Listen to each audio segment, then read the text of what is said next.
Hey guys, it's Sean Bob back with a new mic. Oh, and a new episode in our free-to-play series. There's a few things I wanted to say first. I expect my free-to-play series releases to be slow until the end of the Celestial event, because I'm grinding hard on my Kana.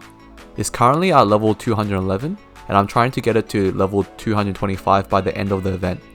But if you can't wait, or you want to see my full raw Maplestory sessions, or you want to just come and chill and ask questions, I actually started streaming on Twitch from yesterday, so come join. It's free, and if you follow me, you'll receive a notification saying when I'm streaming. Twitch records my streams, but they expire after 14 days, so unfortunately if you miss out, you miss out. I also started a Twitter and will hopefully be posting things like my schedule and streaming times. Both my Twitter and Twitch are in the video description below, so check it out and give it a follow if you want to see more exclusive content. Thank you.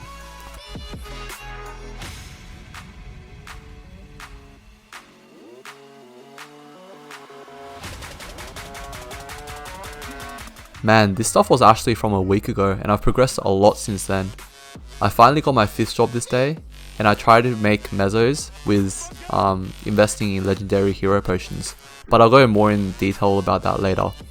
As usual, I'm doing my herb mining that I do every day, and I'm still getting a very solid amount of mesos from that, so it's really something that you should do on a daily basis until you find better ways to make mesos. Today was a Sunday, so I did my 7 monster park runs, which means I have 7 EXP buffs to use later on when I grind. Oh yeah, what's with my healer luck? I got another black heart box, and it also gave me another black heart pet. That's amazing. The rate isn't so high normally, but I just got really lucky on this Kana. It was great. I got some free golden hammers from the bounty portals while I was grinding, so I decided to just use them on my weapons and trace the free slots for more magic attack. And now I'm sitting just above 320k range. Man, this game makes me feel like I'm a farmer and selling my crops every day with juniper berry seeds. I came back to Night Stronghold 4. I mentioned in the previous episode that I was actually hunting for something. It was a legendary hero potion recipe that I was looking for. It's a potion that gives 30 attack and 30 magic attack for 2 hours, and you craft it using juniper berry flowers, so I thought it would be a great way to just get rid of my juniper flowers. I made this Kana a smith, so I can eventually make some cubes to progress on my character. So these are the Master Craftsman cubes and Meister cubes that you can craft to just progress free to play on the regular servers. I had some footages of me grinding my Demon Avenger and a very bad Zaken run after. I'm going to only be grinding Zaken from now on to level 150, so I probably won't be uploading many footages of that anymore. Doing Zaken on a completely new character with no gear really sucks. Zaken arms actually hit just before the animation happens, which is really annoying, so I died a couple of times from that. Anyways, back to the legendary hero potions talk. In the auction house, you can sell them for 10 mil each, and the ingredients only cost a few hundred Ks, so it's worth making. The catch is that there isn't much demand for them, and you need to hunt to get the recipes, and it actually takes a while. It took me 2 hours of grinding to get my first one. Ah yes, I remember this day. I remember it because I made a huge miscalculation today. But actually, I kind of feel like I got scammed by Nexon, to be honest. Anyways, I started my day with Ursus. If you noticed, I missed Ursus yesterday because I had things to do during the golden time and nobody really queues during the other periods. I got a free epic potential scroll from Ursus and I decided to try potentially my emblem, and yay, it worked. And after I revealed it, I cubed it a few times and I rolled 6% damage and 3% magic attack, which is not a bad line at all. So now I'm sitting on 410k range after cubing my emblem. And yeah, made some free measures off juniper berries again, and I went back to herb mining. Ooh, an EXP accumulation recipe for only 9 mil? That's pretty cheap. I'll pick that up for now, it may be useful in the future. Alright, this is where I messed up hard today. The recipe said you only need level 1 alchemy, but it turns out that you need to be level 10 alchemy to have a 100% chance of crafting it. I actually felt scammed today. After panicking initially, I quickly got my balcony to level 10 alchemy and spent the rest of the 24 hours I had with this recipe to make as many legendary hero potions as I can. I would have bought heaps of juniper berry flowers in the auction house and crafted at least twice the legendary hero potions, but I couldn't because of the fatigue system. I bought a lot of flowers in the auction house to craft defense potions and quickly raised my alchemy level from there. If you guys have noticed, I've only been selling the juniper berry seeds. I've been hoarding the juniper flower seeds and hyoscop flowers on my buccaneer. The profit margin for them is low, just selling the herbs in the auction house, so I'll be trying to make more profit from them. You guys would have seen that I've turned my juniper flower seeds into legendary hero potions, and I'll do something similar with the hyoscop flowers, namely the boss rush potions. Legendary please? Nope. I get a good 10 mil measures from daily bosses. And again, the real raid bosses in this game, the happy odors when you have no arcane symbols. I went through the Vanishing Journey storyline and finally got my Vanishing Journey arcane symbol, which means I can start doing dailies on this character. I gave 50 mil to my buccaneer to level up his Vanishing Journey arcane symbol, then bought an arcane catalyst from the Legion shop to transfer it to my Kana, which gave me a level 6 arcane symbol. Man, arcane symbols are expensive. Again, time to lose measures every few days upgrading my arcane symbols. Great. With these arcane catalysts, transferring mains became a bit easier in 2020, but you lose 20% of your arcane symbols from the system, so be prepared for that. This was the first time I've used it, so it was pretty interesting for me. But what this also means is that my buccaneer also now no longer has any arcane symbols. Level up and lose mesos, yay! Oh yeah, speaking of Legion coins, now I have enough damage to clear the wyverns in the Legion map. So I'm able to get 30 Legion coins every day. I did my daily quest from Vanishing Journey and got 8 symbols. Yay, I got my pet from the event. I'm cubing my shoes to try and get 9% int, but as you can see, I didn't get it. Oh yeah, the reason I have no measures on this character is because this is my buck. I accidentally collected my juniper berry money on this character, so I'll need to transfer it back to my main.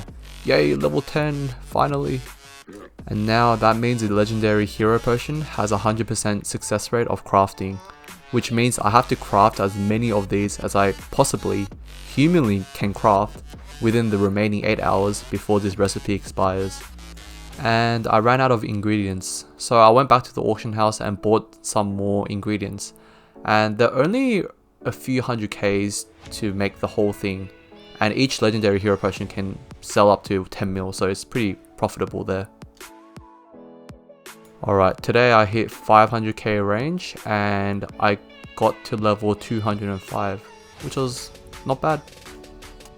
I got my arcane symbols from the compensation package for the Sunny Sunday that Nexon messed up in, and did my Ursus runs. Fail whale.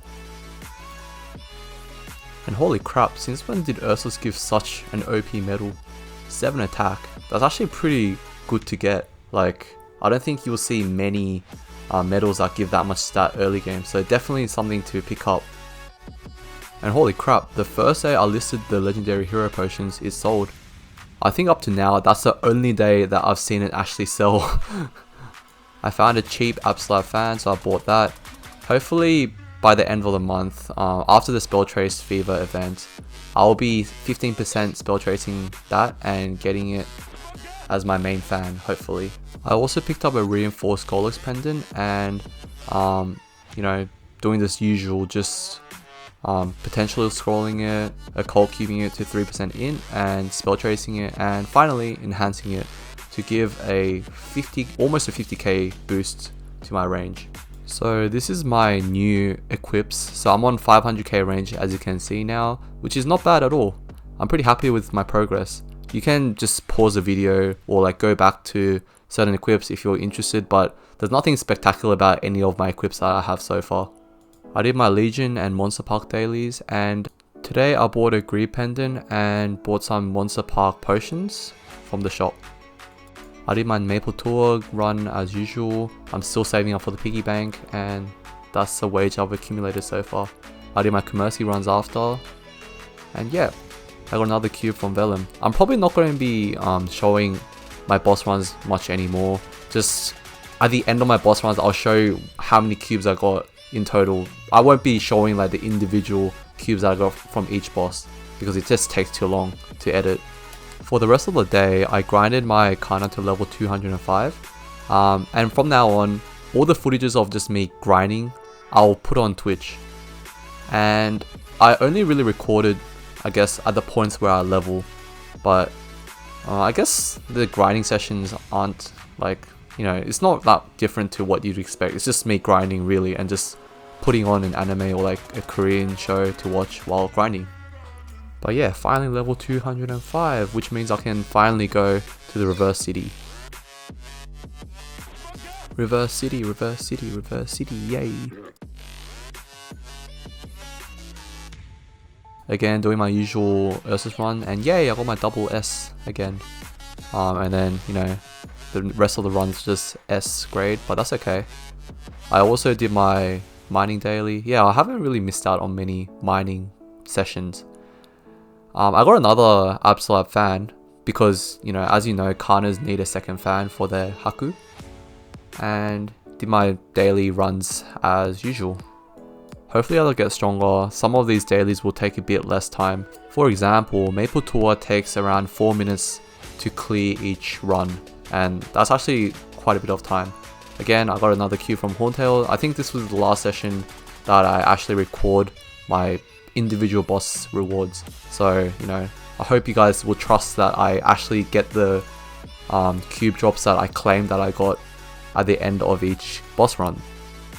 Doing the Reverse City storyline made me experiment with all the Reverse City maps and figure out which map is best for my class and my rotations. 9% int, please. Oh. Alright, so this is the end of this video. As I mentioned earlier, please forgive me for being a few days behind on my uploads, but it's because I'm focusing more on grinding to level 225 with this amazing event. If you want to stay up to date with my progress, come and watch me on Twitch. Also, I forgot to mention this in my introduction, but I'm going to start creating a poll of what class you guys want me to try as my first main in the next Terror Burning event, so vote to contribute to this channel's future. Just a reminder that this Kana is just a stepping stone for me to fund a proper bossing class to around 10k stat. I'd rather die than to make this my main in this series. Anyways, thank you all for watching, and I hope to see you guys in the next episode. Thanks!